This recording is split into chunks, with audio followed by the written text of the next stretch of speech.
Hello folks, hope everyone is doing well. Happy Wednesday. It's been a while since I've taped one of these. Trish and I have been traveling a fair amount and visiting family and things, so we've neglected to get some messages on there, so it's good to be back. And again, I hope everyone is well. Today I wanted to talk about talking. Talking is something that we do a lot of, some people more than others. And generally speaking, it is a good thing. The Lord created us to have communion and conversation with each other.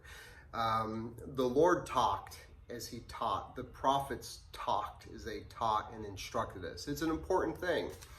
But sometimes too much of it could get us into trouble. And I think that we may want to consider looking at it more purposefully. In other words, we're speaking has a purpose behind it. We have limited words, we have limited opportunities to talk to people, and we want to make the best of them. We certainly want to speak the truth. We certainly want to witness of Christ when we have the opportunity. We certainly want to be a good example for others. But the scriptures caution us about our mouths and about what we say. And it's not always just bad things, cursing someone, scorning one, saying bad language, gossiping. Sometimes it just gets out of hand, just the idleness of our talk. The longer we do it, the more apt we are to say things that we may regret. I've done it. I've walked away from conversations just thinking, why did I let the conversation go there? Why did I get into that so much? No one benefited. It wasn't edifying anyone. Maybe even got a little gossipy, perhaps. But it's important to try to constrain our mouths and try to even constrain the conversation in a sense, to speak of something that will edify, that will encourage, that will speak well of the Lord, witness. Not that every conversation has to be a witnessing tool. Every conversation probably is in one way or another, really. But Proverbs chapter 10, verse 19 says that too much talk leads to sin. So I think what probably King Solomon is saying is that eventually, if it goes on too long in the wrong situation, you could lead to sin. Just talking and talking and talking, just this idle talk with no specific purpose in mind. Psalms 141:3 says, set a guard, O Lord, over my mouth. Keep watch over the door of my lips. So the psalmist took very seriously what he said, because he knows that words matter. This sticks and stones stuff really isn't true. Now, we could hurt, we could edify, we could do a lot with our tongues. And the psalmist is asking that the Lord, that the Spirit within him would watch and guard his mouth and his tongue. Psalm 34:13 says, keep your tongue from evil and your lips from deceit. And you think it's not always that hard to fall into that.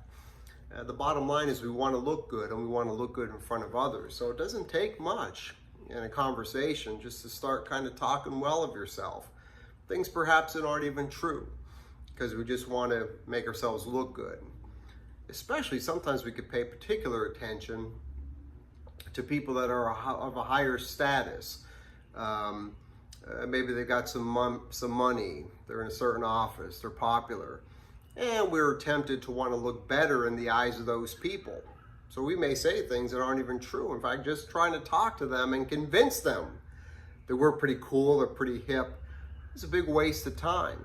And I think that's part of that idle talk that we're best to avoid.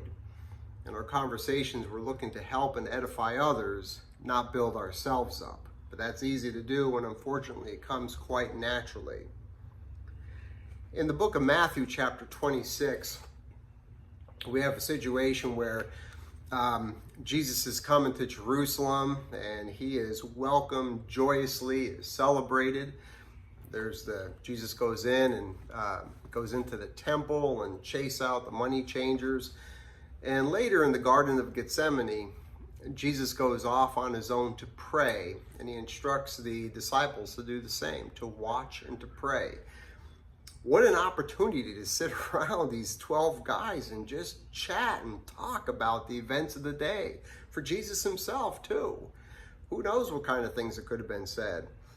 I was about to go turn some tables over myself before Jesus left, oh, you should have saw the group that I was with praising the Lord.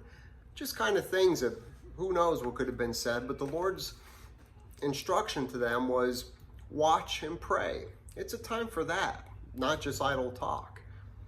Not that those things are bad in that situation, but the time is close and we need to be very careful about what we say and very careful not to say too much and spend enough time watching and praying. I want to read just a little bit from Thomas à Kempis, who talks about this a little bit. He encourages us not to lay our hearts open to every man. Sometimes we look to confide in people.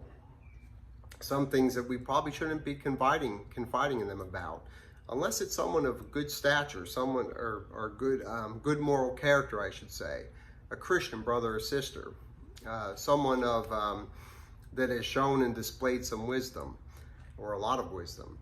But often we're willing just to kind of open our hearts to anyone that will listen.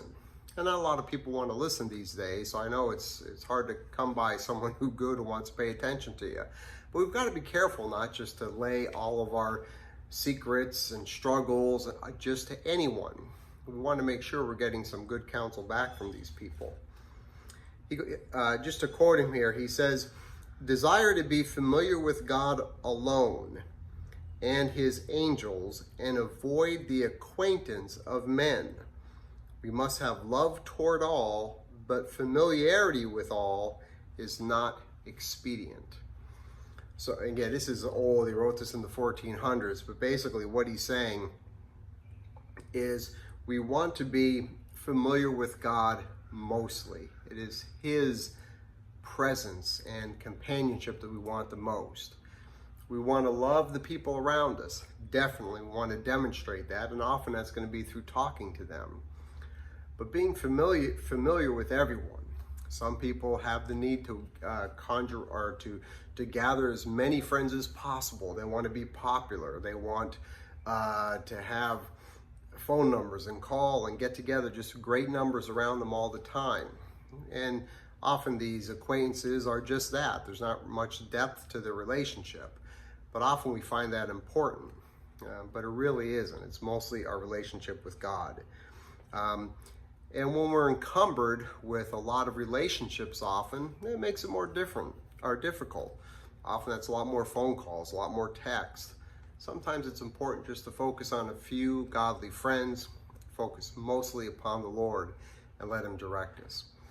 We just have to watch idle conversation all the time, because over time we may just say things that aren't edifying and that we may regret. So just I hope that's helpful, and I hope it was sort of clear. But God bless you guys, and I hope you have a wonderful night, and Lord willing, we'll see you next week.